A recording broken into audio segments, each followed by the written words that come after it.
I'm Dale Welch, the Putnam County historian, and I volunteer at the Monterey Depot Museum.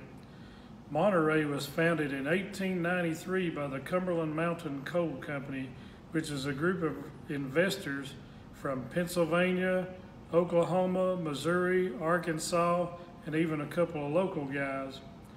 They opened up coal interest here in Monterey and founded the town and named it Monterey. Monterey means mountain king, and coal was king during that day. The very first coal mines that I found in the books was a place called the Monterey Coal Company, and it had a census of 10 whites, 10 blacks, and 20 mules. Later on, General John Thomas Wilder, came to this area and opened up coal and coke interests. He was a Yankee general during the Civil War. He was the brigadier general of the Lightning Brigade out of Indiana, and they called it that because they had Spencer repeating rifles that could get off 7 shots a minute compared to the Confederates' 1 shot or 2 shots a minute.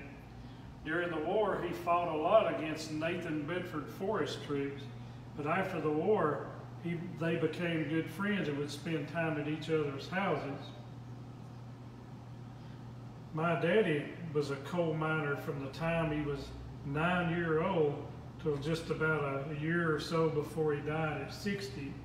His last job was at the Clear Creek Coal Company, which was a coal company operated by Harry Talkington, and it's out at where Meadow Creek Park is now. It closed down in about 1983, but instead of coal, now you can go out there and fish and hike. During the 1930s in Wilder, there was a strike. There was probably 100 little truck mines from here all the way out, but there was 4 big mines owned by 3 different companies, and these companies got together and cut the miners' pay 3 times in just a matter of a few weeks. That forced the union miners out on strike, and they hired what they call scabs to come in and fill their positions. There was so much violence, shooting and killing and blowing up, that the National Guard was called out there twice to quell the violence. I did a story back in the 1990s about the union miners blowing up the Wilder Trestle back in the 1930s. And I got a call from this guy about a week after the story came out. He said, "I'm the guy that blew up that bridge." That's the way he talked. His name was Luther Ford, and he lived in Rickman. He said that the National Guard had guarded the bridge on both sides, but not the middle, and him and another guy slipped in there and blew it up, and they were long gone by the time they heard the machine gun fire.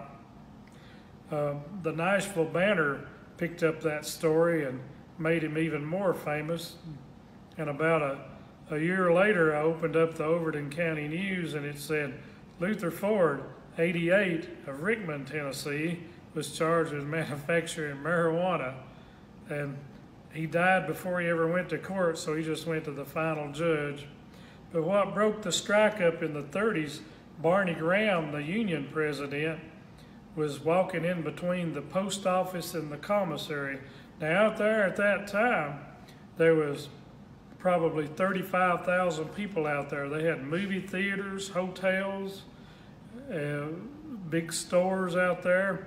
But if you go out there today, there's just woods where everything was at. They've got a Wilder post office there, but it's a small one, and it's not even in Wilder proper. It's back up the hill at Highland Junction.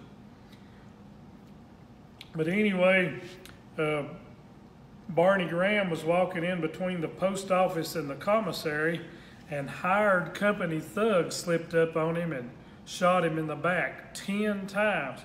Finished killing him by beating their pistol handles off on his head. There was only one guy ever tried for that. His name was Jack Shorty Green. He was a professional strike breaker. Guess how much time he got? He got 0. They found him not guilty because he ruled it self-defense.